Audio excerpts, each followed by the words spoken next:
Hello दोस्तों, स्वागत है आप सभी का हमारे यूट्यूब चैनल मैथ्स वाला में।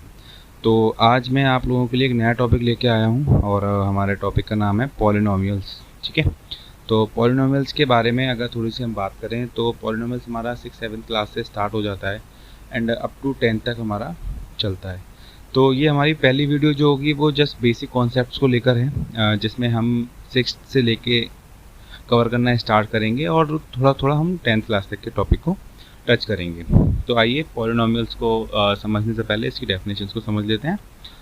तो डेफिनेशन इसकी है, an expression of more than two algebraic terms specially the sum of several terms that contain different powers of the same variable. यानी कि एक ऐसा एक्सप्रेशन जिसमें दो से ज़्यादा एल्जेब्रिक टर्म्स हों, लेकिन जितने भी टर्म्स होंगे उनकी पावर अलग होगी लेकिन वेरिएबल क्या रहेगा, हमारा सेम रहेगा। तो हमारा क्या कहलाता है, पॉलिनोमियल कहलाता है। तो अगर हम पॉलिनोमियल के मीन के बारे में बात समझें तो इसको अगर हम 2 पार्ट्स में डिवाइड करें तो ये हो जाता है पॉली और नोमियल्स। तो अगर हम पॉली का मतलब समझने की कोशिश करें तो पॉली का मतलब होता है मेनी एंड नोमियल्स का मतलब होता है टर्म्स, यानी कि बहुत सारे टर्म्स मिलकर क्या बनाते हैं, हमारा पॉलिनोमियल्स बनाते हैं। ठीक है, तो इससे हमें क्लियर होगी, जो हमने जो पार्टीशन जो करके आपको शो कराया हुआ है यहाँ से हमें क्लियर हो जाएगा कि पॉलिनोमियल का रियल मीन क्या होता है। आगे बढ़ते हैं। तो पॉलिनोमियल्स को आगे जो है छोटी क्लासेस में अगर हम देखें तो 3 पार्ट्स में डिवाइड करके समझाते हैं वहाँ पे। तो 3 पार्ट्स में से डिवाइड कर लिया हमने। Polynomials are divided into 3 parts. पहला पार्ट 1 टर्म के अकॉर्डिंग, दूसरा 2 टर्म्स के अकॉर्डिंग और तीसरा 3 टर्म्स के अकॉर्डिंग। तो जिसमें केवल और केवल एक ही टर्म होगा उसको हम कहते हैं मोनोमियल्स। ठीक है, क्या कहते हैं, मोनोमियल्स। जिसमें 2 टर्म्स होंगे बाइनोमियल्स, जिसमें 3 टर्म होंगे ट्राइनोमियल। जैसा कि आप सब लोग इसको बहुत अच्छे से जानते भी होंगे। अब सबसे बड़ी बात ये आती है कि अब हम कैसे पहचानें कोई मोनोमियल है, बाइनोमियल है या फिर ट्राइनोमियल है। देखिए, जैसे मैंने कोई वैल्यू ली 4x, ठीक है। अब हम इस 4x को देखते हैं तो इसमें केवल और केवल हमारा एक ही टर्म है। तो एक ही टर्म होने की वजह से क्या कहलाएगा, हमारा मोनोमियल कहलाएगा। ठीक है, अगर हम बाइनोमियल की बात करें तो बाइनोमियल में जैसे हमने ले लिया 4x + 1, इसी तरीके से यहाँ पे इसके क्या हो जाएंगे, 2 टर्म हो जाएंगे। अगर हम ट्राइनोमियल्स की बात करें तो यहाँ पे 3 टर्म हो जाएंगे। अब सबसे बड़ी परेशानी ये है जो बच्चों को थोड़ा सा कन्फ्यूज़ करती है कि टर्म्स किस तरीके से डिवाइड करते हैं। अब बच्चे पता है क्या करते हैं, बच्चे कभी कभी क्या देख लेते हैं, जैसे सपोज़ करिए क्या कहते हैं, कोई वैल्यू ले ली और उसमें उनको लिख के दे दिया 4x + 5x, और उसमें वो लोग उसको क्या कह लेते हैं कि ये हमारा क्या हो जाएगा, बाइनोमियल हो जाएगा। लेकिन मैं आपकी जानकारी के लिए आपको बता दूं ये बाइनोमियल नहीं होगा, क्योंकि 4x और 5x जो 2 टर्म लिए, अब हम जैसे इसका सम कर रहे हैं तो हमारा इसका सम कितना आ जाएगा, 9x होगा। तो सम करने के बाद वो क्या बचा, हमारा मोनोमियल हो गया। ठीक है ना, तो ये हमारा बाइनोमियल नहीं रहा। तो हमें जब भी मोनोमियल, बाइनोमियल, ट्राइनोमियल हम जब भी डिवाइड कर रहे होते हैं या हमसे पहचानने के लिए कहा जाता है, ऐसा कुछ भी होता है, तो उस कंडीशन में सबसे पहले हमें ये देखना पड़ता है कि हमारे जो सेम वेरिएबल्स आ रहे हैं क्या वो आगे सॉल्व होके ऐसा तो नहीं है सिंगल टर्म बना लें। अब ट्राइनोमियल पूछा है तो ऐसा ना हो बाइनोमियल बना लें। ठीक है ना, तो ये चीज़ें हमें थोड़ा सा ध्यान रखनी होती हैं, इस चीज़ का ध्यान रखना पड़ेगा। अदरवाइज़ आप लोग फिर बाद में बोलोगे कि सर आपने बताया था कि 3 टर्म्स होंगे तो ट्राइनोमियल, 2 टर्म्स होंगे तो बाइनोमियल, सिंगल टर्म होगा तो मोनोमियल। हमारा तो आंसर गलत हो गया। अब आप लोग उस पर ब्लेम करोगे मुझे, ठीक है ना। तो इसीलिए मैं आपको ये चीज़ क्लियर करता चला जा रहा हूँ कि आपको ये चीज़ श्योर करनी है कि वहाँ पे जो भी आपको टर्म दे रखा है वो टर्म अगर आगे फर्दर और सॉल्व हो जाता है तो सॉल्व होने के बाद उसके आंसर जो फाइनली निकल के आएगा तो वहाँ से हमें चेक करना होगा ये मोनोमियल है, बाइनोमियल है या फिर ट्राइनोमियल है।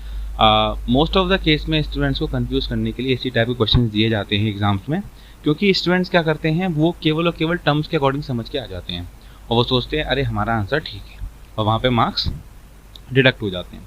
सेकंड चीज़, बच्चों को एक चीज़ का कन्फ्यूजन बहुत ज़्यादा रहता है कि हम ये कैसे पता करेंगे कि कोई भी वैल्यू टर्म्स में किस तरीके से आती है।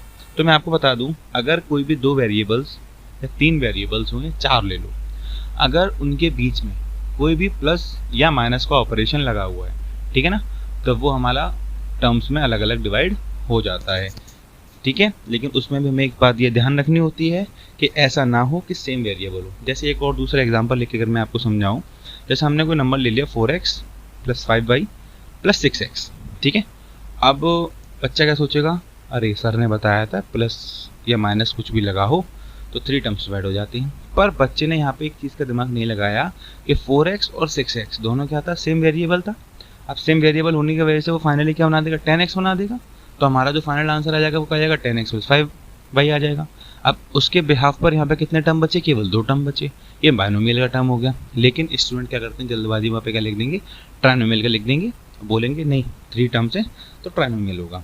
ठीक है, तो इस चीज़ को थोड़ा सा ध्यान रखना है। अब आपके मन में एक डाउट ये भी होगा कि सर प्लस और माइनस ही क्यों, तो उसका रीज़न भी मैं आपको दे देता हूँ। जैसे सपोज करिए आपने है ना 2 नंबर्स ले लिए, 4x ले लिया और 5x ले लिया, या आप चलिए दूसरा वेरिएबल ले लीजिए 5y ले लीजिए। ठीक है, एंड जैसे ही आपने उसका मल्टीप्लाई किया तो मल्टीप्लाई करके क्या आया, 20xy आया। अब 20xy में 2 टर्म थोड़ी ना हो रहे हैं, अब तो एक ही हुआ ना मल्टीप्लाई करने के बाद। अब जब टर्म हमारा केवल एक ही हुआ मल्टीप्लाई करने के बाद, तो हम इसको 2 टर्म में कैसे ले लेंगे, हम इसको बाइनोमियल नहीं लेंगे। तो मल्टीप्लाई और डिवाइड हमें क्या सिखाता है, मल्टीप्लाई और डिवाइड हमें क्या मोस्ट ऑफ द केस में सिखाता है कि जब भी हम मल्टीप्लाई डिवाइड करते हैं तो वो टर्म्स को मोस्ट ऑफ द केस में क्या होता है, मल्टीप्लाई करके प्रोडक्ट बना के रिजल्ट दे देता है आपको, सिंगल टर्म में या डबल टर्म में, जो भी है जैसा भी क्वेश्चन दे रखा हो। तो हमें इस चीज़ का ध्यान रखना होता है कि मल्टीप्लाई और डिवाइड उसको अलग अलग टर्म्स में डिवाइड मतलब नहीं करते हैं, हमेशा प्लस और माइनस का ऑपरेशन उन दोनों के बीच में लगा होना चाहिए। चलिए नेक्स्ट हम देखते हैं, हमारा जो आगे है फर्दर वो हमारा आता है डिग्री ऑफ पॉलिनोमियल। अब डिग्री ऑफ पॉलिनोमियल क्या होता है, चलिए डिग्री ऑफ पॉलिनोमियल के बारे में समझते हैं। वैसे मोस्ट ऑफ द स्टूडेंट्स को है ना डिग्री ऑफ पॉलिनोमियल के बारे में है ना बहुत सारी चीज़ें पता भी होंगी। हम इसकी डेफिनेशन से पहले है ना चीज़ों को समझने की कोशिश करते हैं। तो डेफिनेशन हमारी ये कहती है, the highest power of x in px is called the degree of the polynomial. यानी कि जो भी हमारा फंक्शन दे रखा है उस फंक्शन में जो हाईएस्ट पावर होगी वो हमारी क्या कहलाती है, डिग्री कहलाएगी। अब हाईएस्ट पावर कैसे देखते हैं, जैसे क्वेश्चन हुआ 4x² + 3x + 5। अब यहाँ पे हाईएस्ट पावर x की कितनी है, 2, तो क्या कहलाएगी, हमारी डिग्री कहलाएगी। तो इसकी डिग्री कितनी हो जाएगी, 2 हो जाएगी। अब कभी कभी एक क्वेश्चन कंफ्यूज करने के लिए भी आता है, जैसे सपोज करिए क्वेश्चन दे रखा है 4x² y² + 5y² + z। इसमें हमारी हाईएस्ट पावर क्या होगी, तो बच्चे क्या करेंगे, जल्दबाजी में लिख देंगे 2 लिख देंगे। नहीं, जो आपका स्टार्टिंग में टर्म दे रखा है 4x² y², तो यहाँ पे क्या होगा, ऊपर के जो नंबर्स हैं, ऊपर के जो वेरिएबल जो दे रखी है पावर, वो ऐड हो जाएगी। अब यहाँ पे जो डिग्री हो जाएगी इसकी वो क्या हो जाएगी, 4 हो जाएगी, ना कि 2।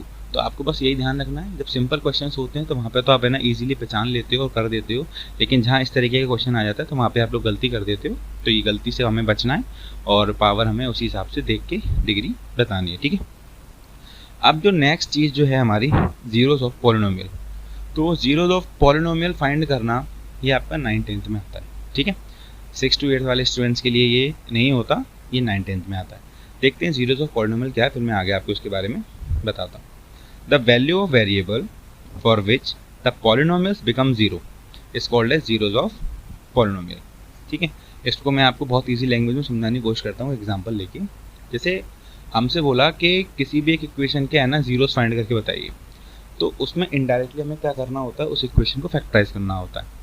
फैक्टराइज करने के बाद x की जो वैल्यू आती है वो x की वैल्यू हमारी क्या कहलाती है, उसकी जीरोस कहलाती है। ठीक है ना, जैसे कि 10th के जो स्टूडेंट्स हैं जो कि अपने 2nd चैप्टर में है ना देखते होंगे जब वो सॉल्व करते हैं, या 9th के स्टूडेंट्स हैं तो उनको है ना जैसे पॉलिनोमियल का चैप्टर है उसमें वहाँ पे उनको बताया जाता है कि ये जो नंबर्स हैं और इनको देखिए और बताइए इसके जीरोस क्या क्या होंगे, तो वो वहाँ पे क्या करते हैं, बताते हैं। जब उसको फैक्टराइज कर लेते हैं, फैक्टराइज करने के बाद जो भी x की वैल्यू आती है तो उनके जीरोस हो जाते हैं। 10th में इसमें थोड़ा सा आके और कर दिया है कि उन जीरोस को अल्फा और बीटा ले लेते हैं। ठीक है, तो ये सारी चीज़ें मैं आपको नेक्स्ट वीडियो में क्लियर करूँगा विद इन एग्जाम्पल। ठीक है ना, तो अभी हम केवल बेसिक चीज़ें समझते हैं इसके बारे में। अब एक चीज़ और जो कंफ्यूज करती है वो ये है कि polynomial most of the case में कितने टाइप के होते हैं। ठीक है ना, तो जैसे आपने पढ़ा है linear polynomial, quadratic polynomial, cubic polynomial, और आगे RS-RD की बुक्स में और भी है ना आगे दे रखा है 4 टर्म्स तक दे रखा है, लेकिन 4 टर्म्स तक की ऐसी कोई नीड नहीं होती, 3 टर्म्स इज सफिशिएंट। तो लीनियर पॉलिनोमियल में हमारे ऐसे पॉलिनोमियल जिनकी डिग्री 1 होती है वो लीनियर पॉलिनोमियल कहलाते हैं, जिनकी डिग्री 2 होती है वो क्वाड्रेटिक, और जिनकी डिग्री 3 होती है वो क्या कहते हैं, क्यूबिक। यही हमारे सिलेबस में रहता है यहीं तक। तो जो हाईएस्ट पावर जो होती है उसके हिसाब से हम डिग्री फिक्स करते हैं, और डिग्री को चेक करने के बाद हम वहाँ पे बताते हैं कि हमारा जो पॉलिनोमियल है वो लीनियर है, क्वाड्रेटिक है या फिर क्यूबिक पॉलिनोमियल है, ठीक है। तो आज की इस वीडियो में केवल हम अपने बेसिक्स के बारे में पढ़ेंगे और जहाँ तक मुझे लगता है मैंने आपको अच्छे से समझा पाया होऊंगा। और अगर आपको कोई भी डाउट है तो आप नीचे कमेंट सेक्शन में डाल के पूछ सकते हैं। एंड कुछ स्टूडेंट्स का एक डाउट ये भी था कि सर एक्सरसाइजेस वगैरह कब से कराएंगे, तो अभी मैं आपको फ़िलहाल बता दूँ तो मैं बेसिक जितनी भी चैप्टर्स हैं, जो भी टॉपिक्स हैं, उनके बेसिक्स आपको क्लियर करते चल रहा हूँ। एक बार आप लोगों के बेसिक्स क्लियर हो जाते हैं तो उसके बाद फिर हम क्या करेंगे, इनकी एक्सरसाइजेस, क्वेश्चंस, किस टाइप के क्वेश्चंस फ्रेम होके आते हैं एग्जाम्स में, ये सारी चीज़ें हम तब करेंगे। तो अगर आप लोगों को समझ में आया हो तो हमारे चैनल को सब्सक्राइब करें, लाइक करें और कमेंट करें। Thank you.